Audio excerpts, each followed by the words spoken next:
امتیوں کے اعمال حاضر خدمت رسالت مآب صلی اللہ علیہ وسلم ہر روز صبح اور شام امت کے تمام اعمال سید عالم صلی اللہ تعالی علیہ وآلہ وسلم کی خدمت میں پیش کیے جاتے ہیں۔ امت کے نیک اعمال پر آپ اللہ عز و جل کا شکر ادا کرتے، جبکہ برے اعمال پر اس امتی کے لیے بخشش طلب کرتے ہیں۔ آقا دو جہاں پیارا حبیب علیہ الصلوۃ والسلام کا فرمان علی شان ہے، میرا جینا تمہارے لیے بہتر ہے، تم مجھ سے باتیں کرتے ہو اور ہم تم سے تمہارے فائدے کی باتیں کرتے ہیں، جب میں انتقال فرماؤں گا تو میری وفات بھی تمہارے لیے بہتر ہوگی، تمہارے اعمال مجھ پر پیش کیے جائیں گے، اگر نیکی دیکھوں گا تو اللہ تعالیٰ کی حمد کروں گا اور برائی پاؤں گا تو تمہارے لیے اللہ کریم سے مغفرت طلب کروں گا۔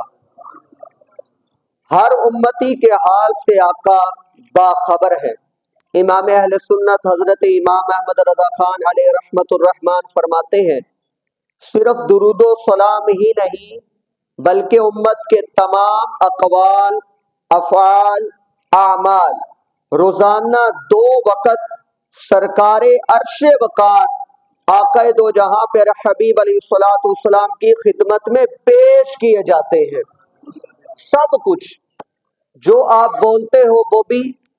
جو آپ کرتے ہو وہ بھی، جو آپ سوچتے ہو وہ بھی، نہ صرف درود پاک بلکہ ہر امتی کا ہر عمل، ہر قول، ہر فعل آقا علیہ الصلوۃ والسلام کی خدمت عالیہ میں روزانہ 2 مرتبہ پیش کیا جاتا ہے۔ احادیث کثیرہ میں تصریح کے ساتھ مطلقاً اعمال حسنہ و سیئہ یعنی اچھے اعمال اور برے اعمال سب حضور اقدس صلی اللہ علیہ وسلم کی بارگاہ میں پیش ہوتے ہیں، اور یوں ہی تمام انبیاء کرام علیہ السلام اور والدین اور اعزاء اقارب سب پر عرض اعمال یعنی اعمال کی پیشی ہوتی ہے۔ پھر اعلیٰ حضرت رضی اللہ تعالیٰ سے پر حدیث مبارکہ بھی پیش فرمائی۔ فرماتے حضرت سعید بن مسیب رضی اللہ تعالی عنہما سے روایت ہے، فرمایا کوئی دن ایسا نہیں جس میں نبی اکرم صلی اللہ علیہ وسلم پر ان کی امت کے اعمال صبح و شام 2 دفعہ پیش نہ ہوتے ہو، تو آقا علیہ الصلوۃ والسلام انہیں ان کی نشانی یعنی صورت سے بھی پہچانتے ہیں اور ان کے اعمال سے بھی پہچانتے ہیں۔ یعنی آقا علیہ الصلوۃ والسلام کو پتہ ہے کہ کس صورت کے بندے نے مجھ تک پہنچائی، اس کی صورت بھی سامنے آتی ہے، اور آقا علیہ الصلوۃ والسلام کو یہ بھی پتہ چلتا ہے کہ اس کا عمل کیا ہے، یعنی صورت کیا ہے اور اس کا عمل کیا ہے۔ روزانہ 2 مرتبہ سرکار دو جہاں کی بارگاہ میں پہنچائے جاتے ہیں۔ اس وجہ سے اب آپ ذی وقار مجھ سے لے کر آخری فرد تک، آخری فرد سے لے کر مجھ تک میں جو کر رہا ہوں وہ دن کو بھی سرکار کی بارگاہ میں پہنچ رہا ہے، رات کو بھی پہنچ رہا ہے۔ میں کیا سوچ رہا ہوں، میں کیا کر رہا ہوں، میں کیا دیکھ رہا ہوں، میں کہاں جا رہا ہوں، میں کس طرف جا رہا ہوں، یہ ساری کی ساری چیزیں سرکار مدینہ علیہ الصلوۃ والسلام کی خدمت میں پیش ہو رہی ہے۔ اس پر فرمایا اے عاشق رسول یاد رکھیے، رحمت عالم صلی اللہ علیہ وسلم کی بارگاہ میں امت کے اعمال کی پیشی روزانہ صبح و شام ہونے کے علاوہ پیر، جمعرات اور جمعے کے دن بھی ہوتی ہے، جس کا تذکرہ مختلف روایات میں موجود ہے۔ امام اہل سنت رحمت اللہ تعالی علیہ فرماتے ہیں، بارگاہ حضور صلی اللہ علیہ وسلم میں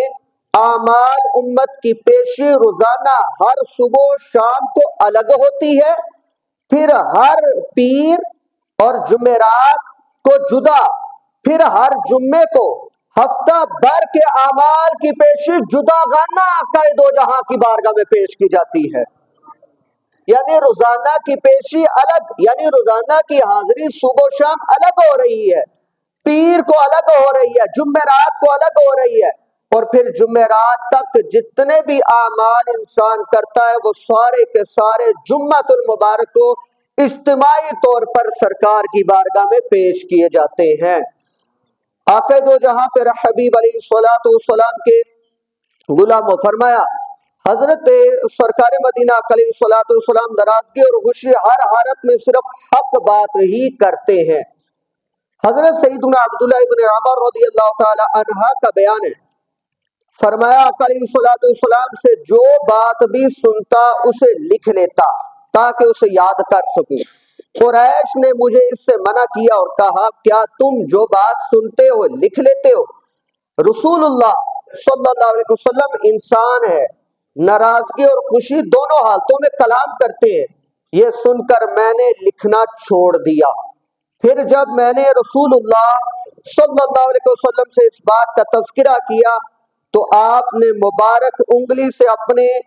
مقدس منہ کی طرف اشارہ کر کے ارشاد فرمایا اکتب فوالذی نفسی بیدہ ما یخرج منہ الا حق، مجھ سے سنی ہوئی ہر بات لکھ لو، اس ذات کی قسم جس کے قبضے قدرت میں میری جان ہے، اس یعنی میرے منہ سے صرف حق ہی نکلتا ہے۔ یا قائد و جہاں پیارا حبیب علیہ الصلوۃ والسلام کے میں نے پیچھے جو فرمان سنا ہے نا کہ آقا علیہ الصلوۃ والسلام کی بارگاہ میں 2 مرتبہ روزانہ اور پھر جمعرات اور پھر جمعے کو ہمارے اعمال پیش کیے جاتے ہیں، یہ کس کا فرمان ہے؟ سرکار مدینہ کا۔ تو اس پر یہ روایت لے کر آئے کہ یاد رکھیے آقا علیہ الصلوۃ والسلام کی زبان اطہر سے جو نکلتا ہے وہ حق نکلتا ہے، یعنی کیا یہ بات حق با جانب ہے کہ ہمارے ہر عمل سے سرکار مدینہ باخبر ہے، ہمارے ہر عمل سے سرکار مدینہ باخبر ہے۔ اس وجہ سے ہمیں قدم بھی ذرا دیکھ بھال کر اٹھانا چاہیے باب ذی وقار کہ کہیں ہمارے سرکار ناراض نہ ہو جائے، ہمارے کسی عمل سے، ہمارے کسی فعل سے، ہمارے کسی بھی سوچ سے